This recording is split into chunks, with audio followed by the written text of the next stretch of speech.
It's a very wide-ranging album, I think, in terms of... Well, that's the thing with Cydonia, that's the whole idea. I mean, it was 3 years. I mean, Ultra World was 29 years of my life. Cydonia was 3 years of my life. UF Orb was 1 year of my life. I mean, you're looking at making an album in 1 year of your life. That's 1 year of your life. You've got 3 years of your life.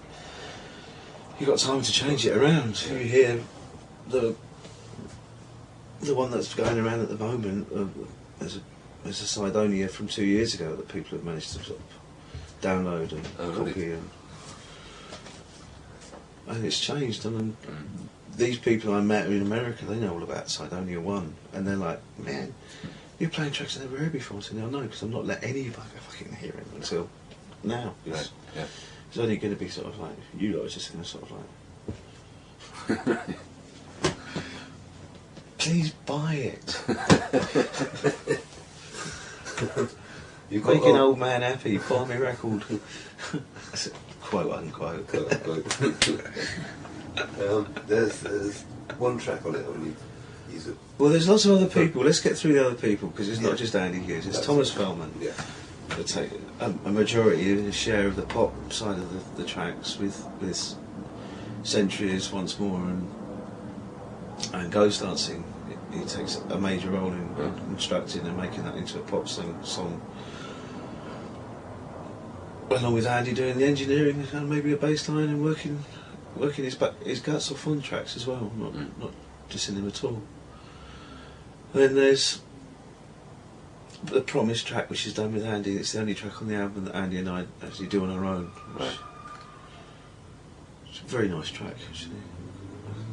And that takes care of the first four. There's Simon Phillips, who's been bass player with the Orb on and off, on stage live for a few years anyway.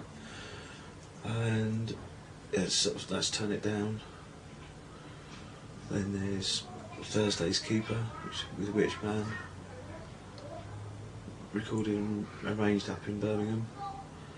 And there was Hamlet of Kings, done with Guy Pratt, who also went to the same school as me in youth, and has also been part of the Orb set up for the last 12 years as well. There's Aki doing the vocals on Once More and Centuries. There's Nina Walsh doing the vocals on Ghost Dancing and writing Centuries with us after Andy had left. And that was quite a mad little experience, because we were using a completely different engineer again. Right. All became very analogue, and we weren't using any digital sounds for one track, just making the whole thing sound like it was, what the hell's that? And that sounds brilliant, really loud. I have to say, I've been playing that out in America, and you hear it through a big system. It's really low bass, quite disturbing at times. There's Phil. Phil, one of my best friends I used to roadie with Killing Joke, who now roadies and does quite a lot of technical stuff as well with the Orb, and he's forming his own band called Lump, and this is a sort of a track we did with him. It's called A Mile Long Lump of Lard. Sort of industrial weird noises, which is quite nice. I'll go back to it if I can't remember any more. There's probably a few more, but you know, just was Terminus, the last track, which is done with Thomas and Andy. That's a very, very, very favourable track, which is very lovely. Have you heard the new album? Yeah. Okay, so I was going to ask you about it.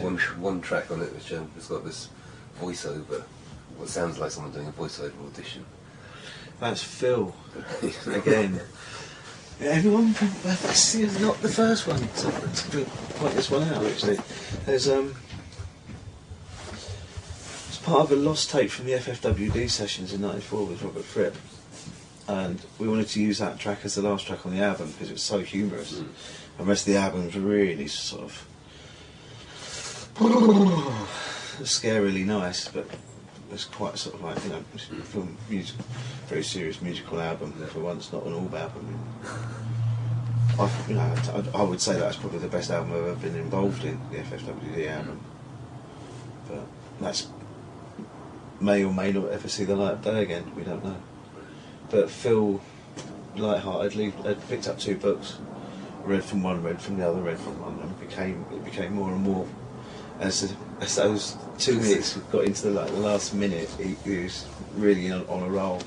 So we didn't edit it. We can hear people laughing in the background in the studio, listening to him talking. It's just hilarious.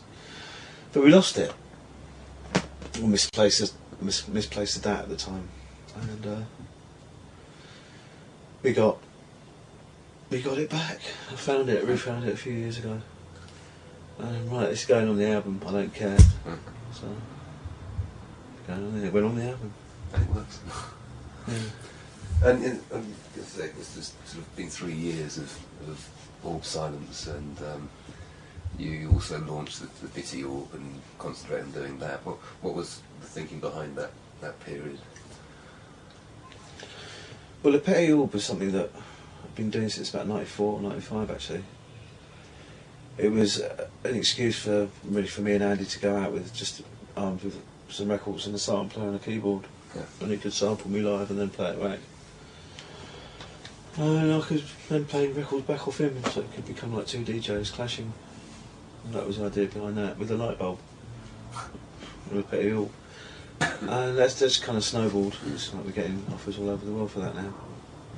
I'm going out to Chile and Argentina in February, independently of all this, just as the Bitty Orb with Guy, actually, because he can do all that as well.